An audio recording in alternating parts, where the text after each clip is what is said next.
Thank you for a very warm welcome. In July 1979, presidential candidate Ronald Reagan took a day off in Colorado to visit the North American Aerospace Defense Command deep inside Cheyenne Mountain. We got there and met the commanding general, and throughout the day had all kinds of briefings on what the Soviet strength was and the missiles and the capabilities. And then they actually took us down and showed us the central control room.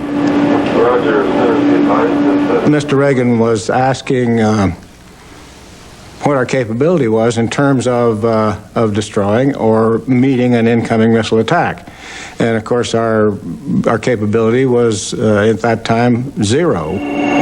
All we could do if a Soviet missile were fired at the United States was to watch the lovely, beautiful tracks on the screen, pick up the phone, call the mayor of New York or Los Angeles and say, hey, you got 10, maybe 12 minutes before you're all dead. Later that day, flying home, began to talk to Reagan about what he had seen and what his reaction was. And he said, if a Soviet nuclear missile were launched at the United States, a president is faced with two untenable alternatives. One, do nothing. Just sit there and watch a major U.S. city or two be destroyed. Or two, retaliate, take revenge, launch a nuclear war. And he said both those alternatives are wrong. There has to be a third alternative. The dirty little secret of the Reagan administration was that we had a president that we all expected was rough and tough and cold warrior to the core. But inside that core, there was an anti-nuclear individual with an abhorrence of nuclear weapons, the kind that you only see on the radical left in the United States.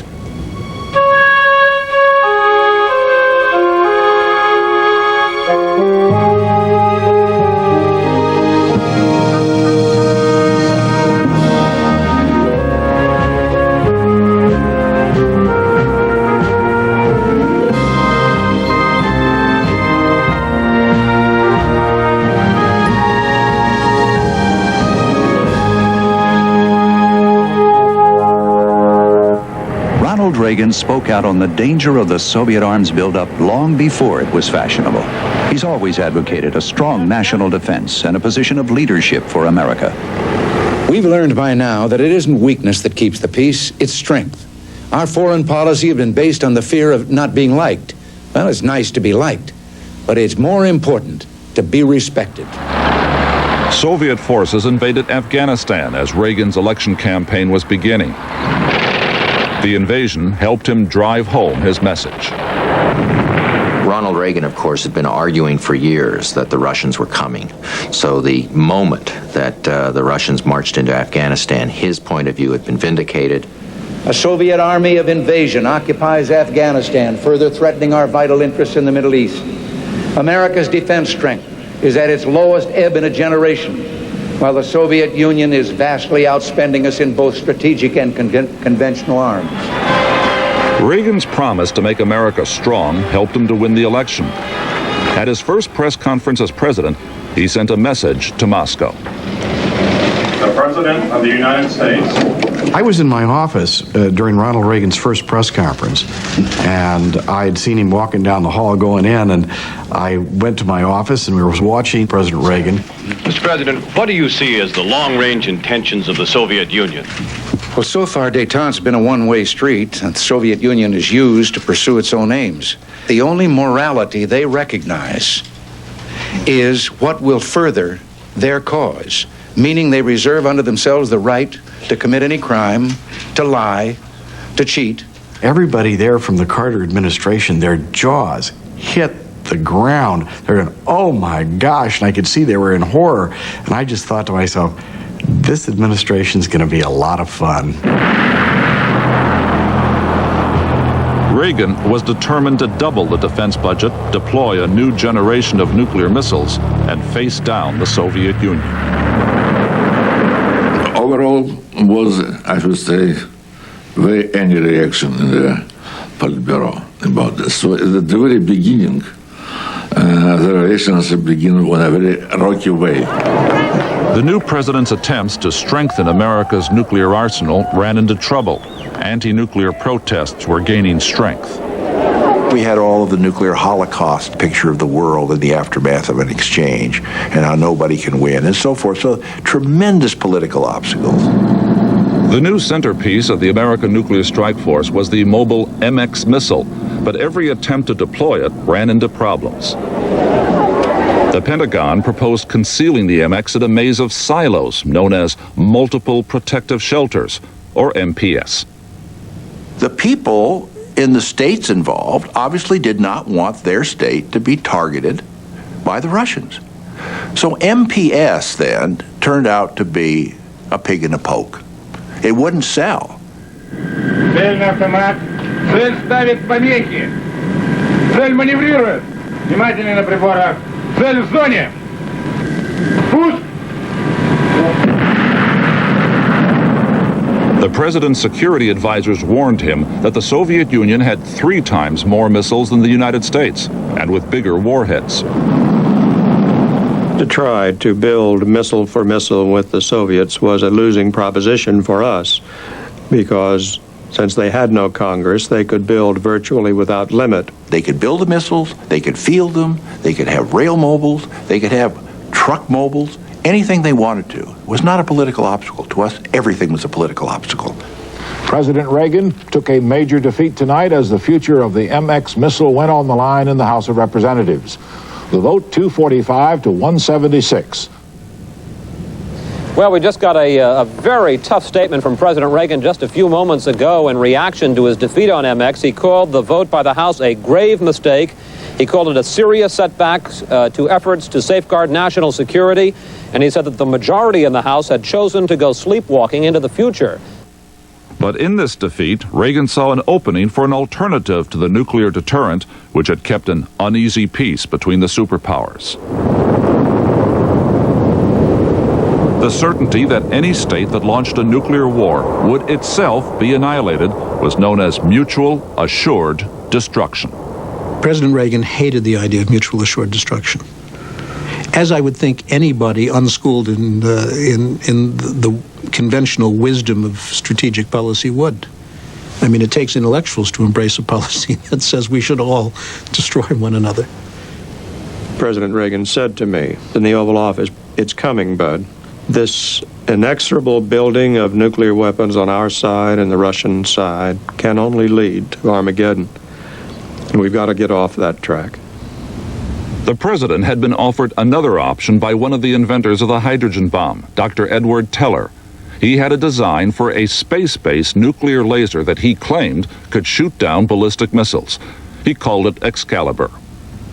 In January 1983, Admiral Watkins wanted to see me. I did not know why. It became very clear. I restated President Reagan's antipathy for nuclear weaponry and his sincere search for an alternative. He wanted to know one thing: missile defense. How will it work? I told him we have plans how to work it. We can work it.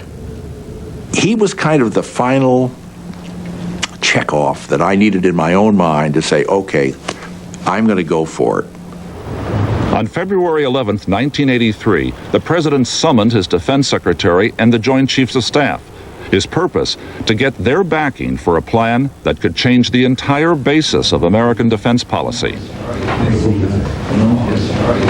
I think the most critical statement made at that meeting was made by Admiral Watkins, who was the chief of naval operations and who supported the idea of acquiring a strategic defense. And he said to the president, wouldn't it be better, wouldn't it be far better if we could defend our people instead of simply avenge them? President Reagan, at that point, stopped the briefing and he said, don't lose those words. We knew at that time, as chief sitting in that room, that we had tapped the bell with the president. Reagan used the rest of the meeting to secure the support of the other defense chiefs.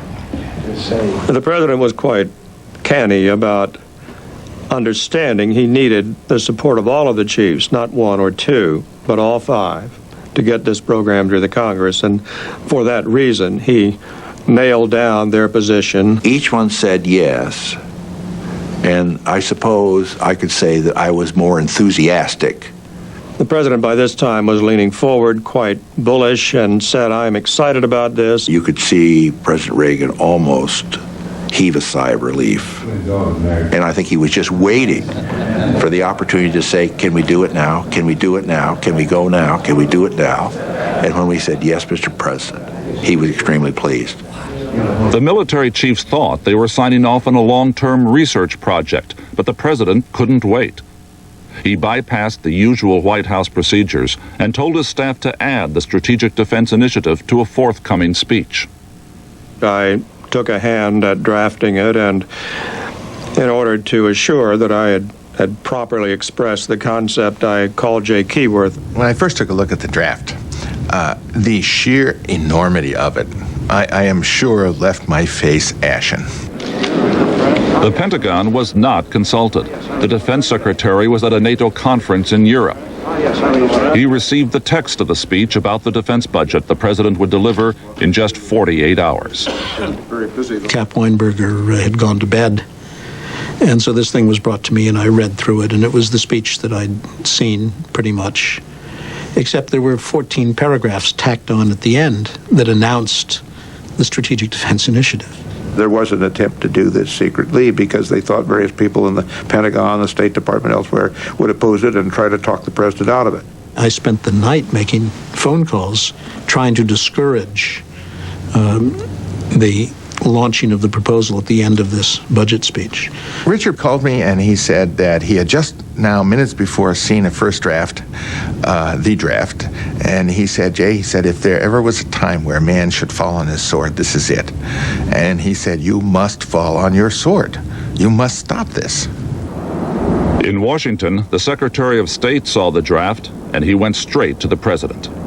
George Shultz met with the president, myself, and a couple of others. He came fully loaded with all of his arguments against giving the speech. Shultz questioned whether it was wise to rush into announcing a policy that might violate existing treaty obligations. George made every possible plea he could to hold back the speech. Those involved hadn't really appreciated what they were talking about. I was referred to as a lunatic. I found his answers to our questions very unsatisfactory. The president was committed. He really was not looking for a consensus document.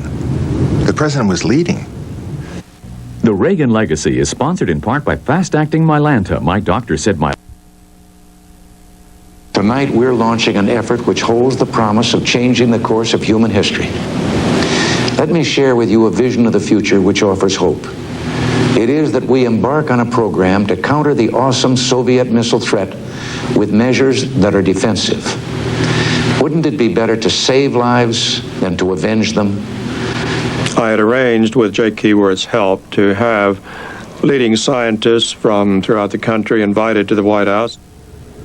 I was sitting next to one of the arch opponents who used to be a friend of mine, but with whom I violently disagreed. And while he was listening to Reagan, all he did was to shake his head and shake his head. What if free people could live secure in the knowledge that their security did not rest upon the threat of instant U.S. retaliation to deter a Soviet attack, that we could intercept and destroy strategic ballistic missiles before they reached our own soil or that of our allies?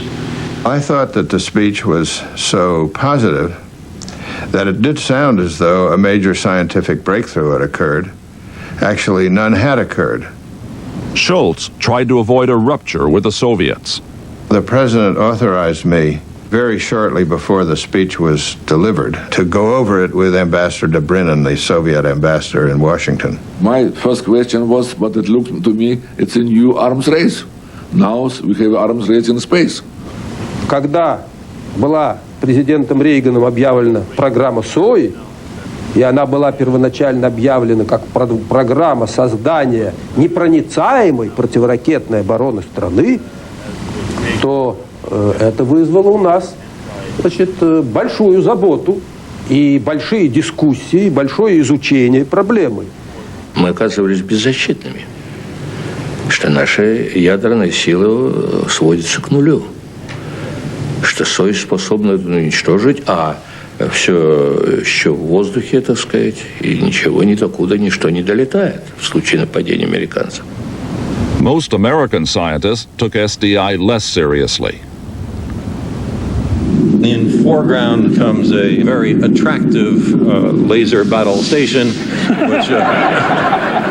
which then makes a noise like bzz, bzz, bzz.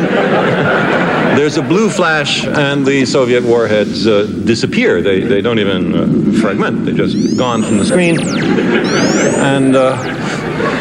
And you get a very strong sense that this is not only easy, but fun. The commentators would come on and they would be scowling and scoffing about this system. It's going to cost these billions of dollars and it's not going to work. And while they were talking, their graphics people would display this system that worked beautifully.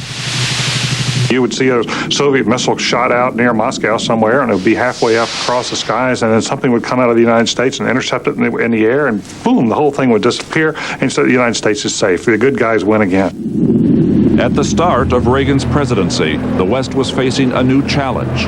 The Soviet Union had deployed hundreds of intermediate-range nuclear missiles aimed at America's allies in Western Europe. In response, NATO drew up a plan to bring to Europe American cruise and Pershing missiles. Do you want cruise? The European peace movement said no to the attempt to import the American missiles. The U.S. Defense Department now came up with an ingenious proposal to get rid of the Soviet missiles. They called it the zero option. The zero option meant that we would not deploy any of the cruise missiles or the Pershing IIs in Europe if they would take out all of their intermediate range missiles. At a meeting of the National Security Council, the Secretary of Defense pitched this idea to President Reagan. Cap Weinberger knew his man. Cap Weinberger had worked with Ronald Reagan, had lived with Ronald Reagan. He said, Mr. President, nobody likes these nuclear weapons. It's the Russians that have them all. Why don't we just go down to zero? Why don't we steal their thunder? Either we would succeed in eliminating the missiles on both sides, which would be a good outcome. We didn't need them if they didn't have them. Or the Soviets would reject the proposal, in which case the burden would be shifted from us to them. 6 days later, Reagan unveiled the zero option. I have informed President Brezhnev that my representatives will present the following proposal. The United States is prepared to cancel its deployment of Pershing II and ground-launched missiles if the Soviets will dismantle their SS-20, SS-4, and SS-5 missiles. The Americans opened talks with the Soviets to persuade them to accept the zero option. Of course, in Moscow, were really a little bit surprised by this kind of exchange, because he proposed to exchange for existing, already installed missiles for nothing, because you don't have anything there. So our Ministry of Defense, specifically Minister Ustinov, was very angry. He said, what is kind of trading? Air for real missiles. The negotiations went nowhere, because the Soviets believed the American missiles would never arrive. We, I mean the foreign ministry, the other agencies, believe that we will manage to prevent the deployment of Pershings through peace movement or trying to split Europe and United States, playing on differences in attitudes among the major European powers.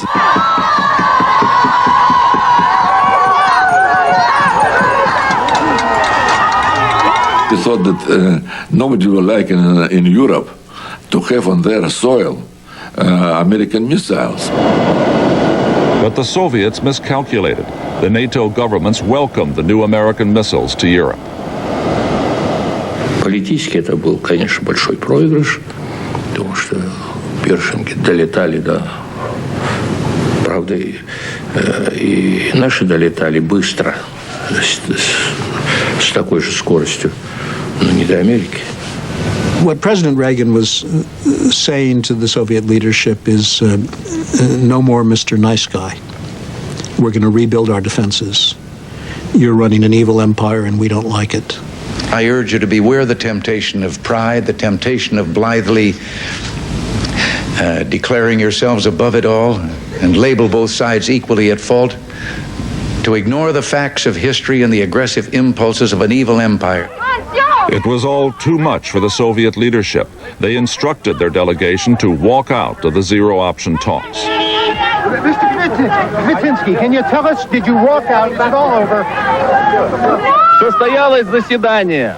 Мы в ходе этого заседания заявили о прекращении нынешнего раунда переговоров. That the present round of the negotiations is discontinued без установления какого-либо срока их возобновления. Without any date set for their resumption. The more liberal members of the Soviet elite at that time, some of them were saying, we simply will not be able to achieve anything but this administration. It certainly was not just the military or the conservatives who were saying that. 1983 was the worst possible year in our relationship. Even Andropov, he was Secretary General at that time, once mentioned to me, I am most unfortunate Secretary General that I got such an American president, that I couldn't do anything to improve our relations. Everything is bad. It was not a good time to be Secretary General of the Soviet Communist Party.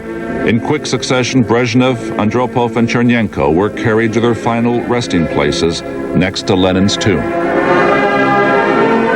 As much as we tried to initiate dialogue, nobody was home. Nobody was on the other end of the phone. One of the big devices of diplomacy in that period was actually going to funerals. I had the privilege of attending the funeral of Mr. Chernenko, and Mikhail Gorbachev was announced as the new head man. I sat there and I watched this new leader carefully. And I was very impressed. There were three in the first few years of my presidency, and I couldn't get along with any of them.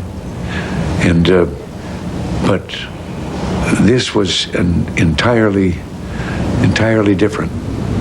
Back in Washington, Secretary Shultz told the president that it would be worth trying to arrange a summit meeting with the new man. It was Schultz was with me in our embassy, and he told me, and I told him, he said, I would like you to tell you very indiscreetly, today we have a discussion with the president, and he told me that now we have a new Secretary General in the Soviet Union. It's time, he said, that we should do something to begin rapprochement with the Soviet Union. Interesting point, it was initiated by Reagan himself, not by us. When the president arrived in Geneva for his summit with a Soviet leader, he took charge of every detail. As a former actor, he knew how important it was to rehearse, to know the scene, to set the stage, and so on. We walked around the grounds, and we saw there was a small house down by the lake. And it happened that there was a roaring fire going on. And the president and Nancy looked at that. I could see that the president thought there might well come a time during the course of the day when he would want to go back to an individual meeting. So the word to the Secret Service was, keep the fire going, boys. We were waiting for General Secretary Gorbachev to arrive. President Reagan was waiting inside the mansion. He had no coat on. He was asked, did he want to put a coat on? And while he was trying to make up his mind, the Secret Service announced that Gorbachev was there. So Reagan said, my heavens. He raced out the door without his overcoat, down the steps, and just as Gorbachev's limousine door opened, there was Reagan with his hand out, ready to greet him. Gorbachev was bundled up in a muffler, hat, overcoat. Reagan then put his hand under Gorbachev's arm and assisted him up the stairs. I felt that we lost the game during this first movement.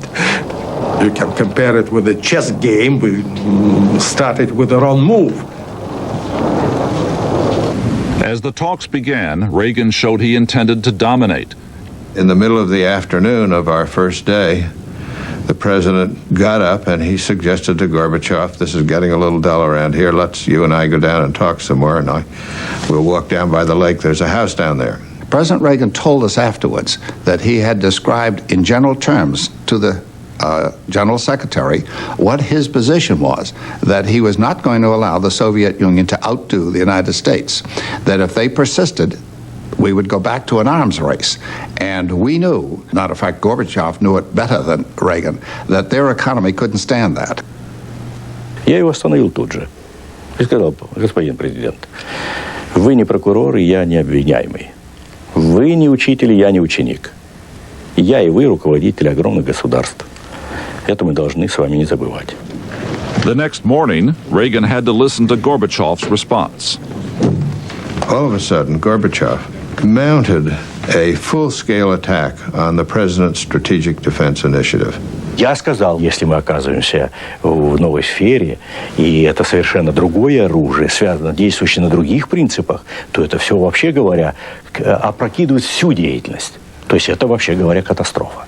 He said they would have a new arms race in outer space, that it would be a technological leap, the kind that we had never known before, that it would cost both sides enormously, it would leave both sides less secure, and that it would trash all previous arms control agreements. Reagan said that we will share SDI with you once we have it, so that you too will be protected, as will the rest of the world.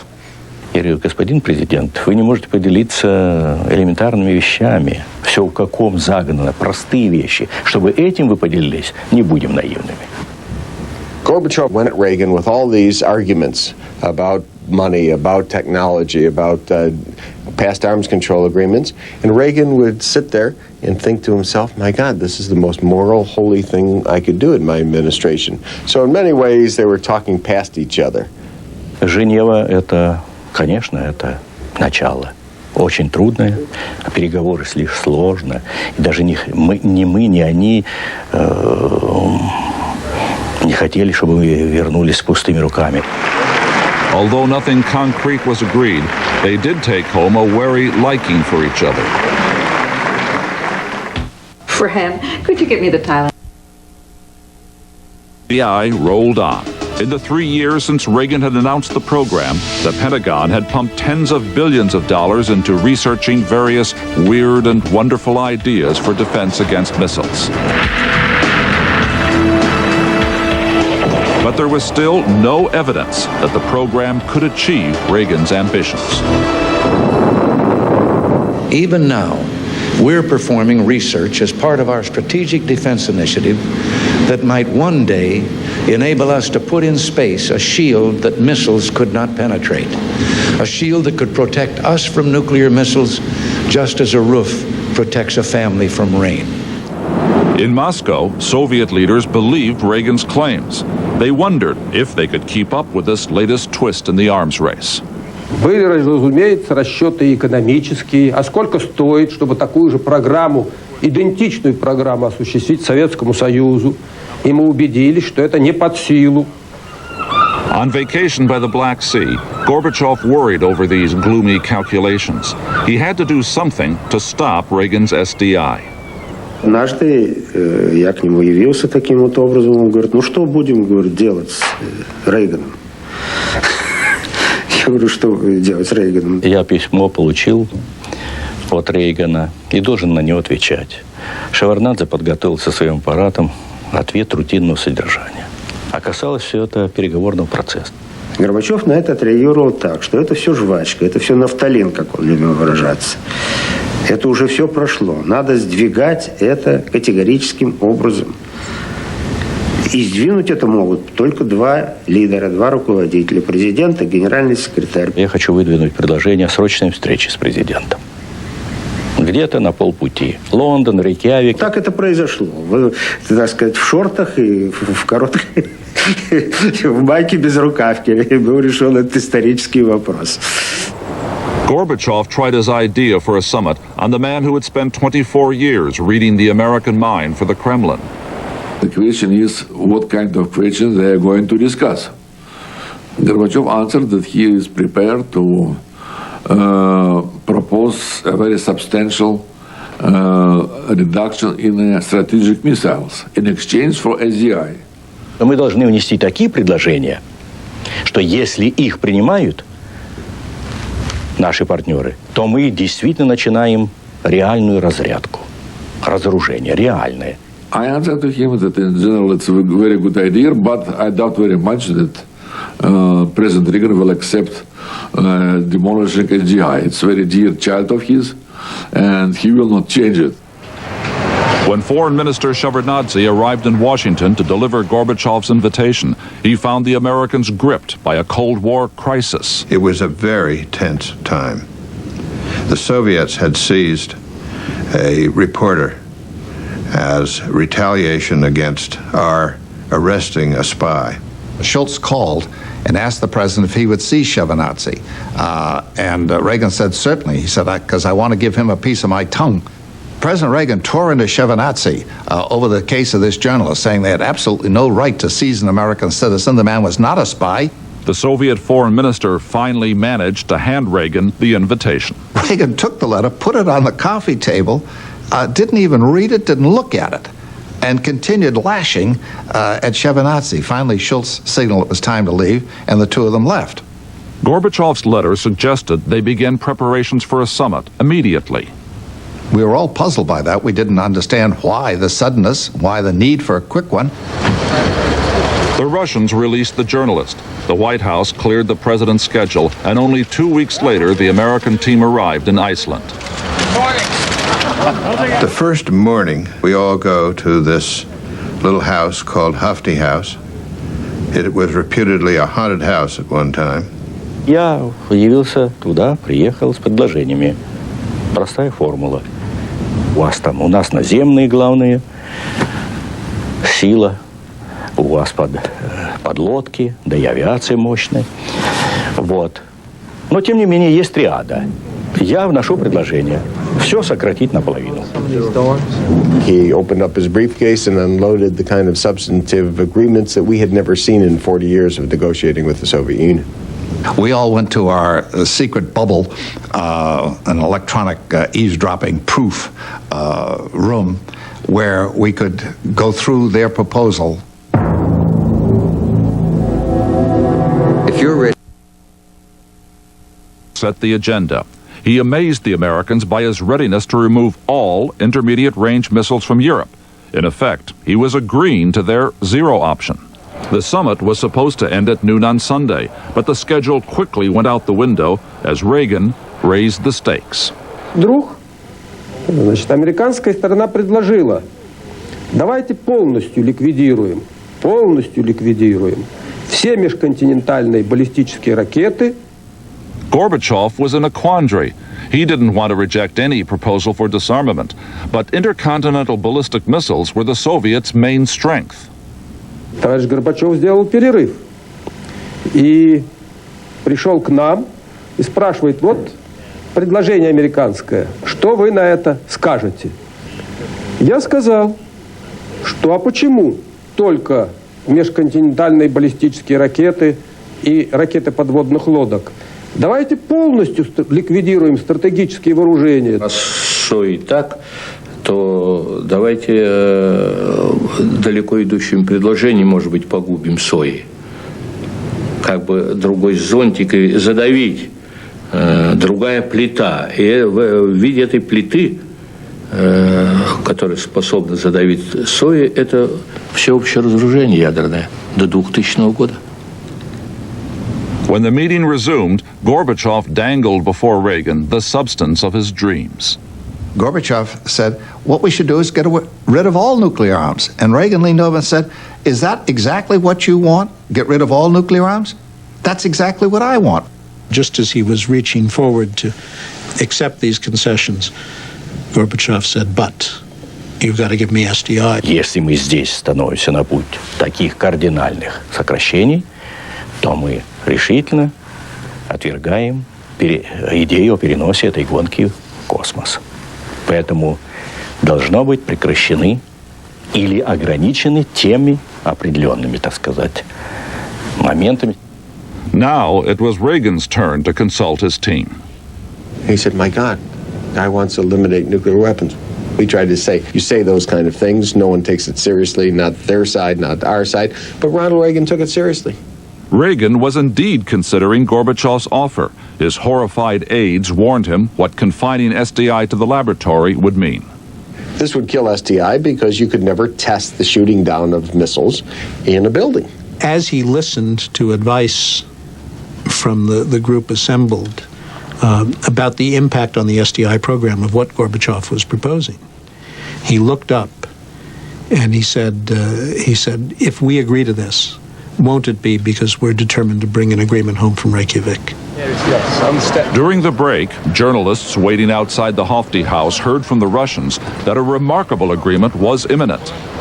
But as soon as the summit resumed, Reagan announced he was not prepared to give up testing SDI in space.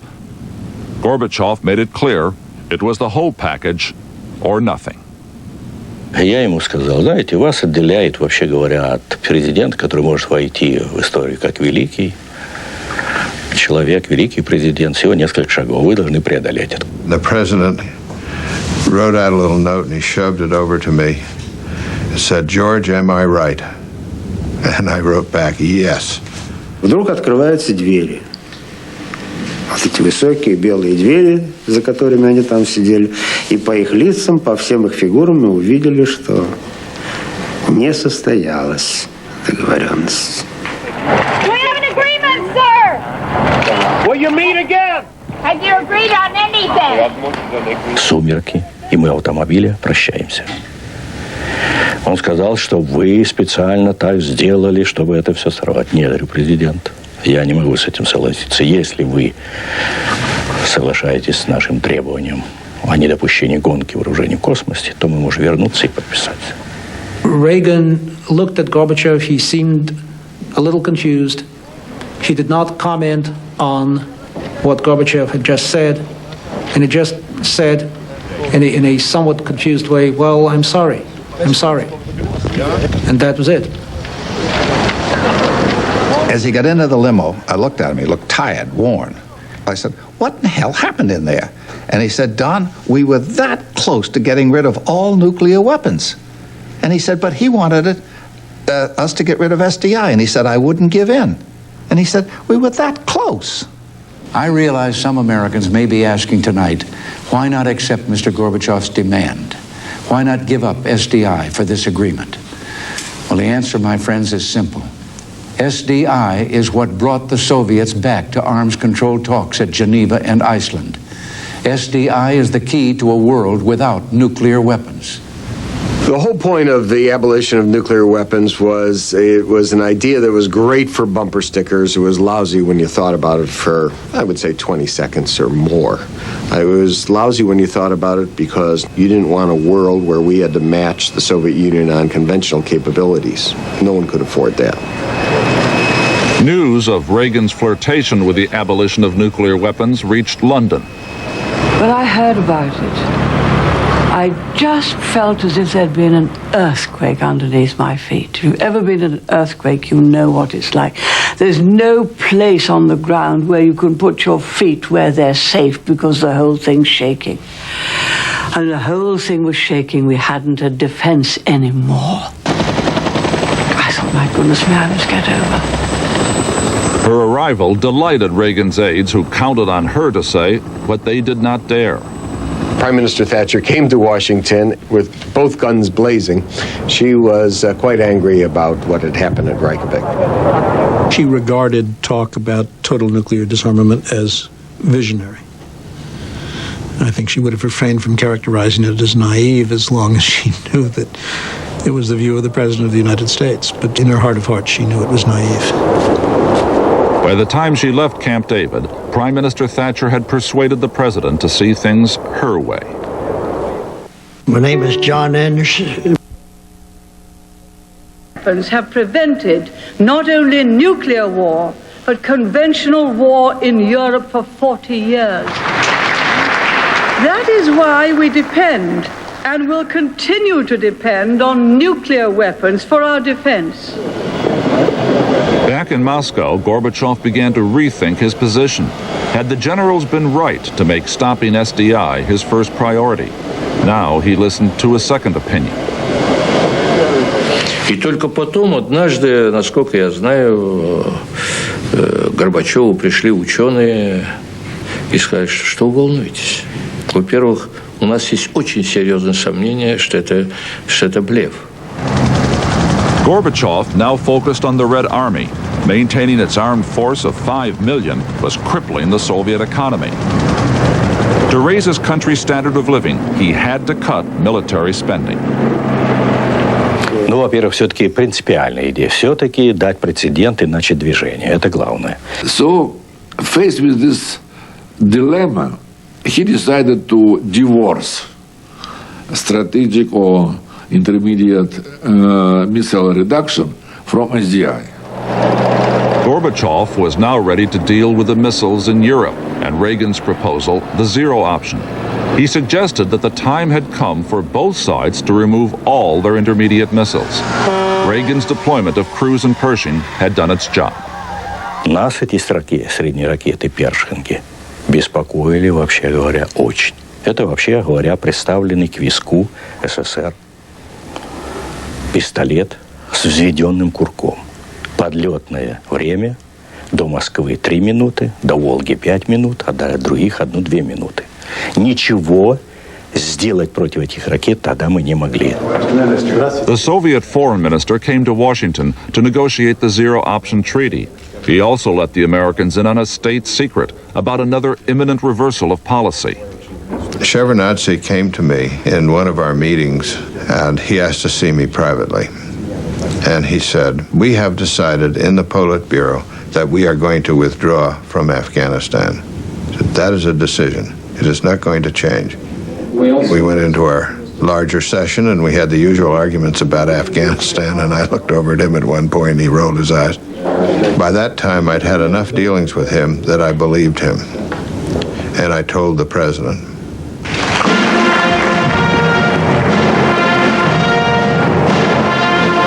At the end of the year, the treaty they had negotiated to eliminate intermediate missiles from Europe was ready for signing. It was over 6 years ago, November 18th, 1981, that I first proposed what would come to be called the zero option. It was a simple proposal, one might say disarmingly simple.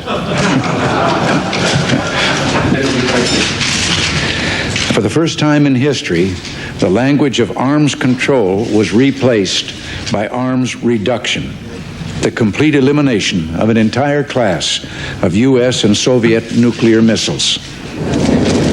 That night, Mikhail and Raisa Gorbachev came to dinner with the Reagans at the White House. The president invited the father of the Star Wars program to meet them. I was there in the line to shake hands, and I came up, and Gorbachev offered no hand. The president said, "This is Dr. Teller." No reaction. The president repeated, "This is the famous Dr. Teller." Gorbachev, there are many tellers. Ну что же, это человек своего времени. Я не хочу приписать ему сатанинские качества, но наши ядерщики были больше замешаны и на учете нравственной, что ли, закваски. That spring, Reagan returned the visit, but loathing of communism still guided his steps. The hardline schedulers didn't want him to go to Red Square because they didn't want to have a picture taken of him against Lenin's tomb.